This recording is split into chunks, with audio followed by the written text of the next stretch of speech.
So my barley fodder is a complete failure, and I know why.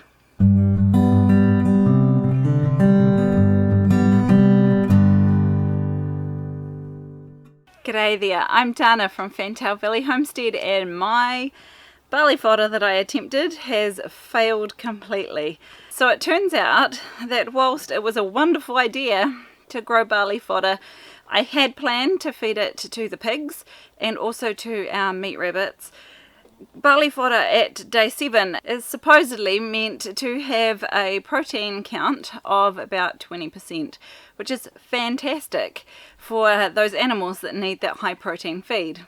However, barley fodder at day 7 will only be useful if you remember to water it. I may have set up a whole lot of barley fodder out here and then just completely spaced on it, completely forgot about it. And as such, most of it, surprisingly, has not grown. I did remember to water it one day, and that's when I set up another lot, and I thought, you know what, tomorrow I will remember, and I will come out and I will water it, and I will set up the next lot, and that was literally over a week ago. And I have done none of those things. And what has happened is that my hose that lives out here in the tunnel house has split, so it no longer works. So watering them is suddenly really hard and too hard for my brain. And I haven't remembered to buy a new hose. And also I left this stuff down here soaking, and it is now fermented and gross, and it contains a mouse. This stuff here is so gross, and to be honest, I think that's a baby rat. It's huge.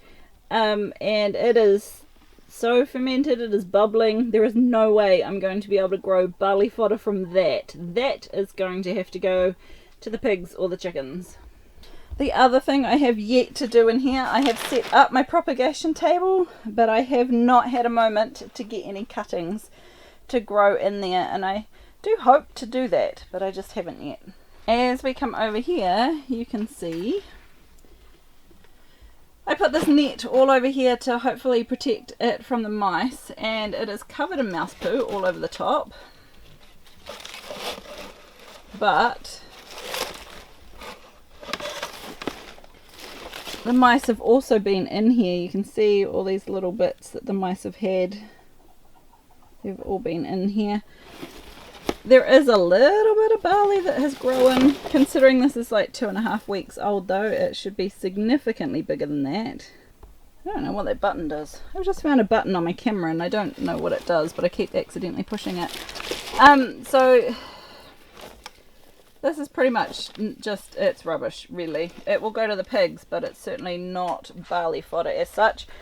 And down here, these are the trays that I set up and then promptly forgot about, and they are growing a wonderful crop of mould. They did sprout a little. They smell a lot like beer. They've obviously fermented. They are sprouting. I might just leave them and see what grows, to be quite honest. But, well, there you go. I definitely cannot, at this stage, be growing myself barley fodder. I just keep forgetting. Maybe after the next couple of months where things settle down social life-wise a little bit, maybe then I will try it again. I really do like the idea of it, and it is a really good way of getting... Whoops, I'm all out of focus. There we go. It is a really good way of getting more food out of cheaper barley, but only if you remember to water it, only if you remember to actually rotate through it, and only if it's warm enough that it can be growing. So this isn't a complete waste. Some of it will go to the pigs, some of it will go to the chickens.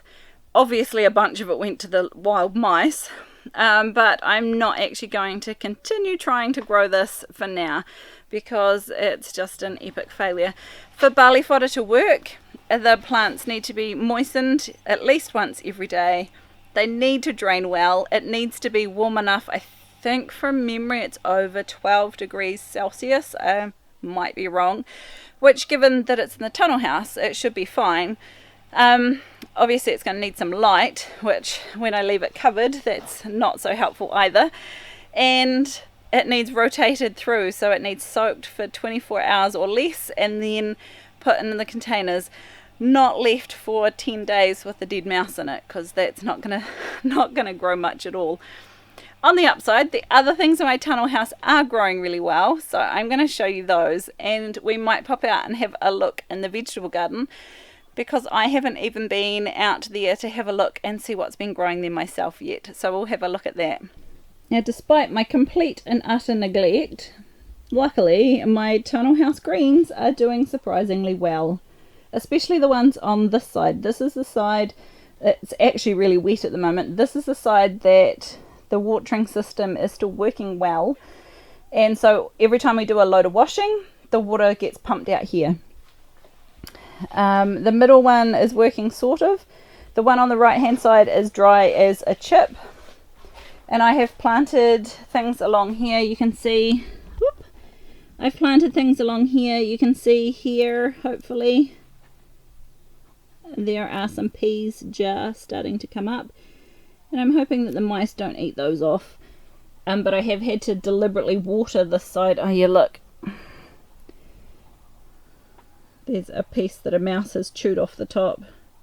I don't like the mice very much.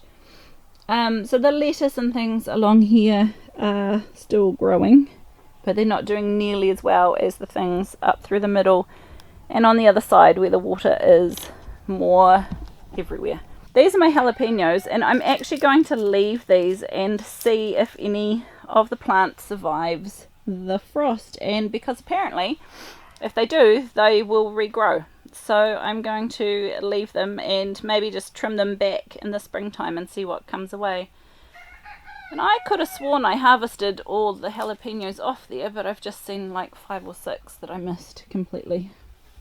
So this is little cauliflowers, I think. They might be cabbages, I can't remember. I think they're cauliflowers that I've planted in amongst there.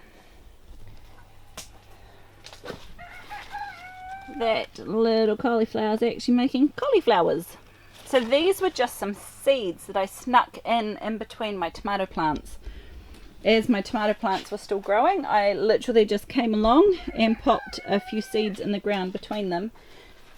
And surprisingly, they are curding already. I'm really happy with that. The ones, I planted some seedlings in April last year, and they didn't actually form any of the cauliflower heads until well into springtime. So I thought that if I started them with some seeds, that hopefully they would curd sort of July, August. But they're doing it already, and it's only the end of June. So it goes to show that the ones that are planted from seed, they seem to do that a little bit better. Alright, let's go and have a wee look outside and see how things are going out there in the big garden. Oh, jeepers! Tripping over. Should watch where I'm walking. This is some sprouting broccoli. I accidentally bought the wrong kind, and I don't like sprouting broccoli because it just gives me these stupid little heads. And even when they side shoot, the kids don't really eat it. So this stuff, we'll see how it goes. It may end up to the chickens. Outside we've got the very last of the cauliflower, looking like they're about ready to be picked. They're quite a bit smaller. Look how little they are. Quite a bit smaller than the big ones I had out of here, but I'm not actually going to complain. I'm happy with what's there. Any cauliflower is good cauliflower. And actually the main reason I've got you out on this garden tour is I want to know if my garlic has come up yet. Can you see any? I think that's one there. It's up to there. So hopefully there's a few. I planted like 100 in here, and I would have expected it to be up by now.